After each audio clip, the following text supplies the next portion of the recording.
കഴിഞ്ഞ IPL സീസണിലെ അവസാന സ്ഥാനക്കാരിൽ നിന്നും ഒരടി പോലും മുന്നോട്ടു പോയില്ലെന്ന് തെളിയിച്ചാണ് 5 തവണ ജേതാക്കളായ ചെന്നൈ സൂപ്പർ കിങ്സ് തുടങ്ങിയിരിക്കുന്നത്.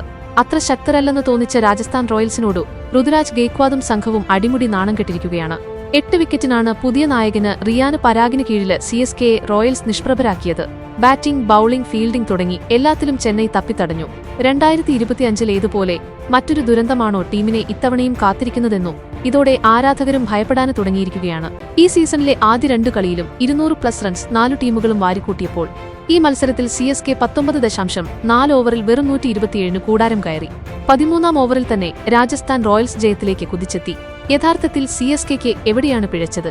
ഇത്ര കനത്തൊരു തോൽവിക്ക് കാരണമെന്താണ്? നമസ്കാരം, ഫാസ്റ്റ് ക്രിക്കറ്റ് വാർത്തയുടെ പുതിയ വീഡിയോയിലേക്ക് എല്ലാവർക്കും സ്വാഗതം. ക്രിക്കറ്റ് ലോകത്തെ ഏറ്റവും പുതിയ വാർത്തകൾ അറിയാൻ ഈ ചാനൽ സബ്സ്ക്രൈബ് ചെയ്യാൻ മറക്കരുത്. ഇന്ന് പകലുൾപ്പെടെ മഴ പെയ്ത ഗുവാഹത്തിയിൽ മൂടിക്കെട്ടിയ കാലാവസ്ഥയിൽ ആദ്യം ബാറ്റിംഗിനിറങ്ങുന്നത് ഒരിക്കലും എളുപ്പമായിരുന്നില്ല. അതുകൊണ്ടുതന്നെ ടോസിന് നിർണായക റോളുമുണ്ടായിരുന്നു. നിർഭാഗ്യവശാൽ ടോസ് ചെന്നൈ സൂപ്പർ കിങ്സിന് ലഭിച്ചില്ല.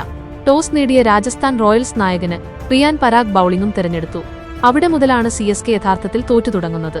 പിന്നീട് ബാറ്റിംഗിൽ ചില വില്ലന്മാർ കൂടി വന്നതോടെ ദുരന്തവും പൂർത്തിയായി.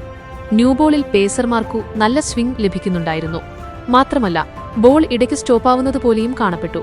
ഇത്തരമൊരു സാഹചര്യത്തിൽ ബുദ്ധിപൂർവ്വം ബാറ്റ് ചെയ്യേണ്ടത് പ്രധാനമാണ്.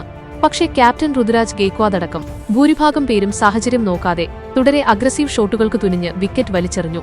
ആദ്യം പുറത്തായ സഞ്ജു സാംസണിന്റെ വിക്കറ്റെടുത്തത് ഒരു മികച്ച ബോളായിരുന്നു. പക്ഷേ ഋതുരാജിന്റേത് അങ്ങനെയല്ല.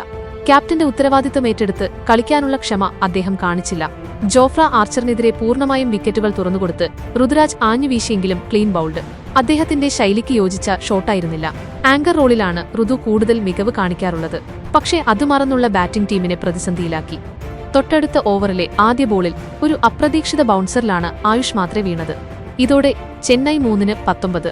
നല്ലൊരു കൂട്ടുകെട്ടായിരുന്നു CSKയ്ക്ക് ആവശ്യം.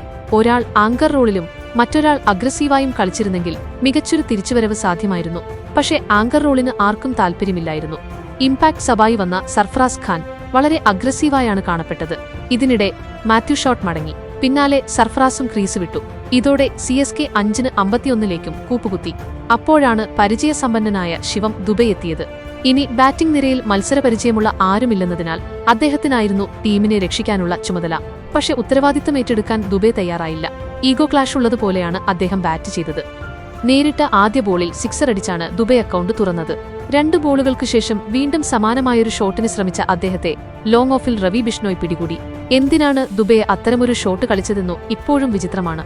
43 റൺസോടെ വാലറ്റത്ത് ടീമിന്റെ രക്ഷകനായ ജാമി ഓവർട്ടന്റെ സാമാന്യബുദ്ധി പോലും ദുബെ കാണിച്ചില്ല. ദുബെ പുറത്തായപ്പോൾ ടീം 6-57. CSK കളി തോറ്റുന്നു. ഈ നിമിഷം തന്നെ ഉറപ്പായി കഴിഞ്ഞിരുന്നു. ഈ ഉത്തരവാദിത്തമില്ലാത്ത ബാറ്റിംഗ് തുടർന്നാൽ ചെന്നൈയുടെ ഇത്തവണത്തെ പ്ലേ ഓഫ് സ്വപ്നങ്ങൾ വെറും സ്വപ്നങ്ങളായി തന്നെ അവശേഷിക്കും. ശിവം ദുബെയും ഋതുരാജും കാണിച്ച ഈ കളി ശരിയാണോ എന്ന് നിങ്ങൾ പറയൂ. നിങ്ങളുടെ അഭിപ്രായങ്ങൾ താഴെ കമന്റ് ബോക്സിൽ രേഖപ്പെടുത്തൂ.